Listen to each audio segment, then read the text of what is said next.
Los miércoles las mujeres se toman la mesa de análisis de Tele 13 Noche. Saludamos a Magdalena Vergara, Idea País. ¿Cómo estás, Magda? Bienvenida. Hola, Álvaro, ¿qué tal? Y le damos la bienvenida, esperamos que se quede mucho tiempo con nosotros en nuestras mesas de análisis, a María Isabel Díaz del Instituto Igualdad. ¿Cómo está, María Isabel? Muchas gracias por acompañarnos. Muchas gracias por la invitación. Por integrarte además aquí a la mesa de análisis. Comencemos con lo que está pasando con las enmiendas de los republicanos. Una larga lista que ha generado también, ha despertado algunas alarmas entre los expertos también en el comité de árbitros, porque algunas, dicen ellos, podrían incluso superar los bordes que se establecieron al comienzo del proceso. Voy a partir contigo, María Isabel. ¿Cómo ves lo que ocurrió con los republicanos y cuál es la estrategia detrás? A ver, mira, son 48 horas de la recepción de las enmiendas. Y son más de 1068, eso es lo que el último cómputo de las enmiendas. Sí. Mi primera impresión es que es un escenario tremendamente adverso. Son enmiendas que retroceden, hacen un retroceso social y político enorme. Y yo diría que es una herida enorme al trabajo que hizo la comisión de expertos. ¿Por qué? Porque lo que hace es retroceder y tenemos como varias de las enmiendas que están dando cuenta de este retroceso, que salen y vuelven a potenciar el rol subsidiario del Estado. Y dentro de ello yo diría que nos preocupan por categorías. Si uno hace una planimetría y levanta todas las indicaciones, son más de 400 las que presentaron especialmente los republicanos, hay varias que tienen sesgos, hay varias que son populistas y hay varias que están demostrando este rol subsidiario, ¿no? Uno de ellos, que a mí en lo personal me preocupa muchísimo, tiene que ver con desdibujar y quitarle valor a los tratados internacionales. Chile tiene una larga trayectoria jurídica y nos encontramos con este episodio de poder de no darle importancia, de quitarle la relevancia, cuando ha marcado la política entera de lo que es el trabajo legislativo. Y la Constitución tiene que tener, ¿no es cierto?, amparo en eso. Lo segundo, yo quisiera mencionar algunos temas, porque por eso traje mi cuaderno, porque hay 7 medidas que tienen tono de programa de gobierno. Y eso a mí me dejó extremadamente preocupada, porque son medidas de corte, y yo lo llamaría corte populista. Sí, algunas ideológicas. Pero déjame ir con Magdalena para preguntarle cómo desde Chile Vamos, que en un principio se informó prácticamente iban a estar cuadrados con 15 enmiendas, finalmente se cuadran solo 4.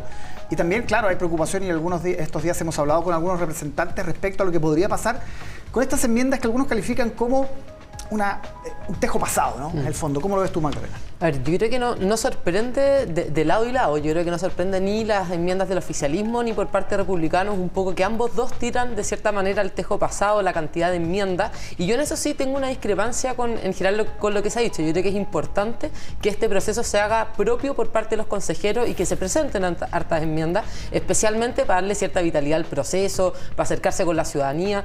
Y en eso yo distingo, en general, con las propuestas que ha entregado republicanos, que hay algunas que yo comparto, que son especialmente, me parece a mí que no se hacen cargo en el fondo de algunas mejoras, por ejemplo, el sistema político de lo que entregó el anteproyecto, pero otras muchas sí tienen que ver con ciertas demandas ciudadanas que son relevantes, la posibilidad de elegir, y entre otras en el fondo respecto al sistema de salud, respecto de pensiones, el tema del derecho preferente de los padres de educar a sus hijos, en fin. Entonces hay varias que se conectan con la ciudadanía y que por supuesto tenemos que seguir discutiendo, y es parte del proceso que se nos viene, pero otras muchas efectivamente a mí me parece que están con este tejo pasado, y ahí es donde tenemos que entrar a distinguir. A mí no me parece que en todas las propuestas se marque un retroceso importante de lo que se ha avanzado, y respecto del rol que va a cumplir Chile Vamos, yo creo que precisamente tiene que ser ese, el de poder matizar ciertas propuestas, el de poder volver a centrar y hacerse cargo de esta seriedad del proceso y no volver a cometer los errores que se cometieron también en el pasado en la convención, que precisamente tenían que ver con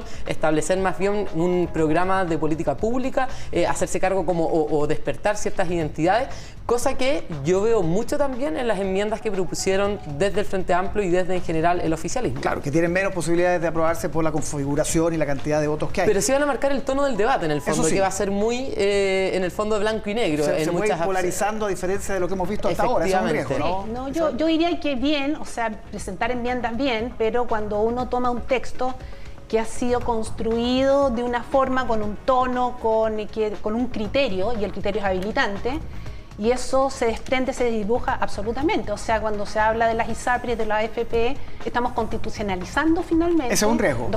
Dos áreas, o sea, le estamos poniendo candados. O sea, derechamente hay varios candados y eso a mí, en lo personal, creo que va a dificultar el diálogo, va a dificultar el consenso, porque estamos partiendo de una matriz que está preocupante, como dijo la misma presidenta que lideró el Consejo de Expertos. Sí, ahora, el tema de los tratados internacionales va más allá incluso de lo que en algún minuto planteó Pinochet, digamos. O sea, esto de que la ley nacional está por sobre, en algunos casos, sobre los tratados internacionales. Ahí Chile Vamos, ¿cómo puede moderar eso? O sea, yo creo que lo que tiene que hacer Chile Vamos es respetar lo que hemos tenido y la trayectoria institucional que hemos tenido en esta materia y que efectivamente los tratados internacionales, además de que se hacen parte de la ley del Estado y que son discutidos en el Congreso. Entonces, creo yo que es un error caer en ese tipo de discusiones que además no son de la importancia de la ciudadanía y no son los que van a permitir darle, como decía, vitalidad al proceso, porque aquí estamos en una especie como de caja china también que es compleja, porque hay una probabilidad alta de que esto se rechace. Así lo muestran las encuestas, por lo menos la ciudadanía no quiere este proceso, está muy alejada. Sí. Entonces también si nos embarcamos en estas discusiones muy técnicas, muy teóricas, que poco tienen que ver con lo que los ciudadanos quieren, a mí me preocupa. Y en ese sentido creo yo que sería un error también solamente tildar de populistas todas estas enmiendas o en general gran parte, porque yo veo de los dos lados esto, porque tiene mucho que ver con lo que hoy día la ciudadanía quiere y en parte cualquier constitución es hija de su tiempo. Entonces tenemos que ir viendo cómo nos hacemos cargo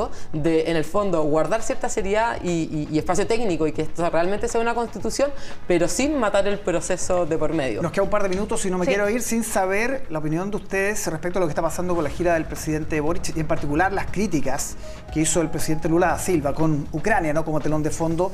El presidente emplazó a los países de la región a dejar esta neutralidad.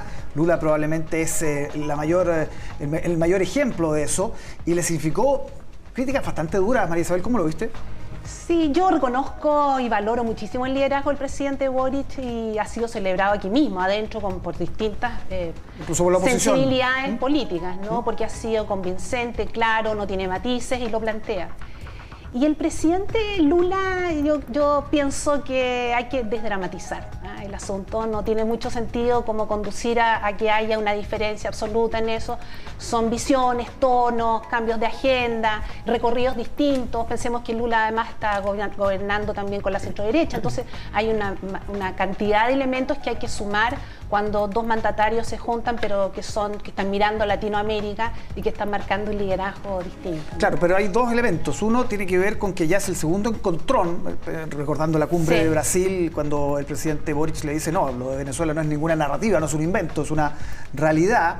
Y también la respuesta del presidente, que no quiso escalar. ¿Qué te pareció a ti eso, Magdalena? Sí, o sea, yo destaco la firmeza en ese sentido del presidente Boric. Yo creo que da cierta seriedad a nuestra política internacional, nos da firmeza, en fin. Y aquí yo creo que más bien lo de Lula tiene que ver con cómo él está con esta agenda latinoamericana que se enfrenta o se contrarresta un poco con Estados Unidos, ¿no es cierto? Y en eso Lula necesita el poderío de Venezuela, de Cuba, de Nicaragua, como un contrarrelato a lo que está teniendo Estados Unidos. Entonces, en ese sentido, creo yo que no va nunca en el fondo a manifestar efectivamente esta contrariedad contra estos regímenes, estas dictaduras, y no va a ser capaz de dar cuenta de eso, porque él necesita armar su poderío aquí en Latinoamérica y esta nueva izquierda latinoamericana.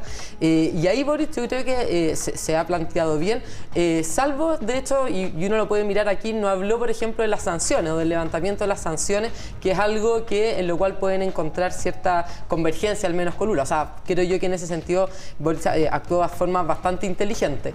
Pero lo que a mí sí me parece es que esto, por supuesto, no debiera poder afectar las relaciones bilaterales entre uno y otro. Yo creo que esto más bien se va a mantener como de alguna forma en esta narrativa, en esto de marcar como ciertos relatos para efectos de cómo se presentan cada uno de estos líderes así mismo. Vamos a ver qué pasa y si hay tensión en las próximas cumbres. Magdalena, María Isabel, muchísimas gracias por acompañarnos. Nos reencontramos el próximo miércoles con más temas de análisis aquí en Tele 13 Noche. Hacemos una pausa, ya regresamos, no se vaya.